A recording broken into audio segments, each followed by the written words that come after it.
Hey, what's up, everybody? Welcome to Drew TV, Dallas Real Estate Entrepreneurship and whatever's in the news. Here with Phillip Washington, founder of Stonehill Wealth Management. Also going to talk to him about his wealth management firm as well as kind of selling on the internet. So for the folks that don't know you, I know a lot of folks do, but just kind of introduce yourself. Phillip Washington, founder and chief investment officer at Stonehill Wealth Management, born and raised Houston, Texas, Dallas. Live in Dallas now. I'm a Cowboys fan as well. Redskins fan, so we got a little beef already. We have to cut the video short. Can't wait for the season. So, but thanks for having me. I appreciate it. So one, I'd like to say, I thought of starting this video series because kind of seeing your videos and kind of seeing what you do, and then between you and Gary Vee kind of inspired me to do the series. I get to be in the same sentence as Gary Vee. Yeah, in the first place. So just wanted to talk a little bit about selling online video and kind of what inspired you to start your live show. Yeah, so for me, man, I became a Tim Ferriss fan. Okay. Maybe like 9 years ago. Okay. My coach gave me a book and said, "Hey, this guy's it's a really good book on how to be better at time management." So I was following. Was that the 4-Hour Work Week? 4-Hour Work Week. And I saw what he was doing on the blog, and then he introduced me through his network. I saw Ramit Sethi and just a lot of other folks making a lot of money by selling stuff at scale on internet. And so for me, like, I'm not a tech guy in the sense of I want to create an app or know how to program. I'm a salesman, right? I've been selling for all my life. And so I was attracted to technology to sell because it allowed you to get your message out to a lot of people faster. And so I saw that and then just kind of went down the pipeline. And so I started a blog 2 years ago. And then I started an email newsletter maybe a year ago. Okay. And then the natural progression was video, right? I said, okay, let me take these ideas and put them directly onto Facebook via video. And then after doing that, I saw Gary Vee, and then the way he does it was like, I was like, oh, this guy's doing it like really well. He's doing it. So that's kind of what inspired me, was just watching these people make all this money by getting to people at scale on the internet. Okay. So I assume when you started shooting the videos with the blog, you got results right away, or did it take take a little bit of time? I don't even know if I'm getting the results I want now. Okay. But no, I mean I've been doing videos for like 7 or 8 months, and I'm still, it's like investing, right? So a lot of people, when they're investing money, they'll like call me in a week and say, "Phillip, the market does whatever it does, good or bad," and they have some sort of reaction either way. Yeah. Or they'll call me in 6 months, and really, you really need to like not expect anything for 5 years, because you got to let the market in the short term is random. You may get lucky, but you may not. But you got to consistently do it.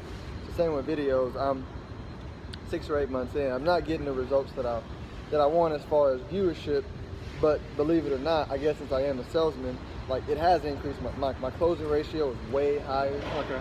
I'm getting leads from the videos. I calculate every day. I probably can accredit, $10,000 to $15,000 of real money made in the last few months from videos, right? It wasn't somebody watched my video and they sent me their money.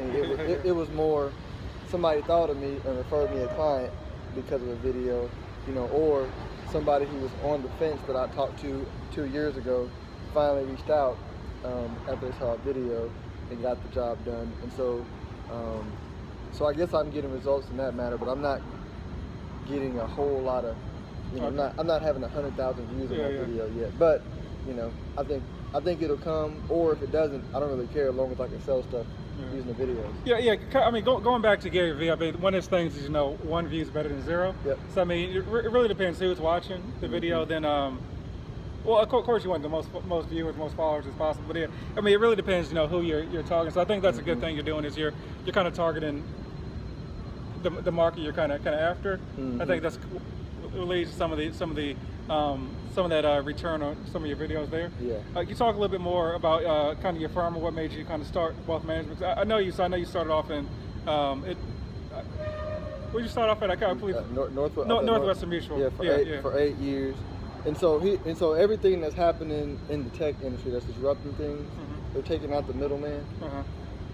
That's happening in my business. Okay. And so what happens is, when you're at a big company, they say, "Hey, use us, like we're the best," blah blah blah, and they're probably good. They've been around for 100 years, which Northwestern Mutual is. Yeah. But my clients were dealing with me, right? They're more like Phillip. It can be XYZ company. Yeah, and they're dealing with me, and so I noticed that, and then I was like, when you're with a big company, they won't allow you to put out your own content, right? Okay. And it's my belief that we're moving into an age where you can put out content at scale, and that's going to be a big advantage, and they won't allow you to do that. Okay. So I was like, it's time to go, because I want to put out content at scale, and they're not going to let me do that because they want to own the brand, right? Yeah. Right? If they can muzzle me, they can keep their hands in my pocket. Yeah, yeah. You know, and so I was like, I don't want their hands in my pocket. I want to own the content and own the brand, so I decided to form my own deal, you know, which not a lot of advisors would, because I left a lot of money on the table. And so I'm in a unique position. Most advisors won't do it because of the money. Most advisors won't go fee only, which fee only means I don't get paid a commission to sell products. My clients pay me a fee for objective advice, and which means lower money up front, so most won't do that, right? And so I'm just uniquely positioning myself for 5 or 10 years from now to where I'm going to dominate, because like nobody's going to do it for the next 5 to 10 years, right? The older guys are not interested in technology, and they're making all the money they need to. The younger guys, you know, either they're too young, they don't know what they're doing yet, or they're 10 years in like I was, or I am, but they don't want to leave that money on the table because they're short-term in thinking. And so I'm in a unique position. So that's kind of why I did it. I was like, man, if I do this now, right, 10 years from now, I can dominate. Okay. Because I'll be the only person in the space doing it. Yeah, getting that market share now. Mm-hmm. So you talked about making that leap from a big company to your firm now. So what, if any, what was your biggest obstacle kind of making that leap? Fear. You know, it's the fear of the unknown, right? So when I started my business 10 years ago, in the business with Northwestern Mutual, I didn't have a family, I didn't have a wife, I didn't have any kids. It was, you know, the downside was I was at the bottom. You know, started my own company now, but I had a wife and a kid, and we were planning on having another kid, and I had a mortgage.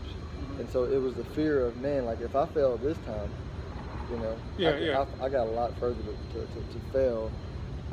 So, you know, you struggle with, you know, that's just a natural emotion that I know it's there.